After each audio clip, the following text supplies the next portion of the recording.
बिलावल की MQM को PDM में शमूलियत की दावत। बोले MQM PDM का हिस्सा बनकर हुकूमत का मुकाबला करे।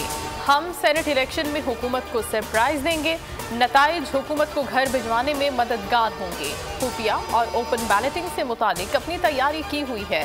उम्मीद है सुप्रीम कोर्ट सदारती ऑर्डिनेंस पर आईन और कानून के मुताबिक फैसला देगी।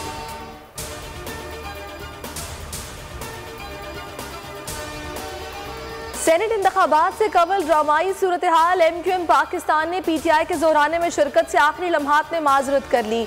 तर्जुमान के मुताबिक तंजीमी मसरूफियात के बायस शिरकत नहीं कर सके। पीपल्स पार्टी की पेशकश पर MQM पाकिस्तान ने सोच विचार के लिए राबिता कमेटी का अहम इजलास बुला लिया।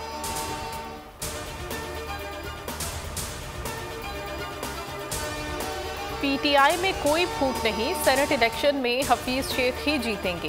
यकीन है MQM भी उन्हीं को वोट देगी। वजीर दाखिला शेख रशीद का दावा।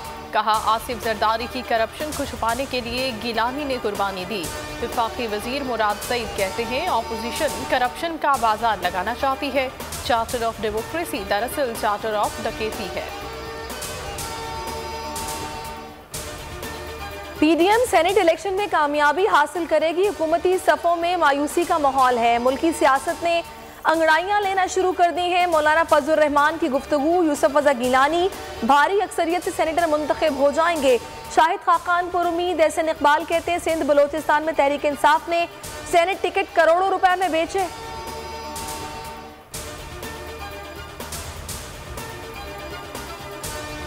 सेनेट इंतखाबात की गहमा गहमी उरूज पर। मौलाना फजलुर रहमान से बिलावल भुट्टो, शाहिद खाकान, यूसुफ रज़ा गिलानी समेत दीगर अपोजिशन कायदीन की मुलाकात। सेनेट इलेक्शन पर मुशावरत। मौलाना फजलुर रहमान ने गिलानी की इशाये की दावत कबूल कर ली। साबिक सदर आसिफ जरदारी ने भी शहर इक़्तिदार में पड़ाव डालने का फैसला कर लिया। PTI और GDA में सेनेट इंतखाबात से मुतालिक मामलात तय। वफाकी वजीर असद उमर ने नाराज अरकान को मना लेने का दावा कर दिया। कहा वोट न देने वाले वोट देने के लिए तैयार हैं। हफीज शेख और फौजिया अरशद दोनों कामयाब होंगे। अली जैदी बोले खरीदो फरोख्त का सिलसिला बंद होना चाहिए। GDA की शहरियार महर कहते हैं सिंध में शांगा मांगा वाली सियासत नहीं होगी। वज़ीर आज़म का आवाम को बड़ा रिलीफ। हुकूमत का पेट्रोलियम मसनूआत की कीमतें बरकरार रखने का ऐलान। पेट्रोलियम मसनूआत की मौजूदा कीमतें 15 मार्च तक बरकरार रहेंगी। मुआविन खुसूसी शहबाज गिल कहते हैं वज़ीर आज़म ने ओगरा की तजवीज़ मंजूर नहीं की।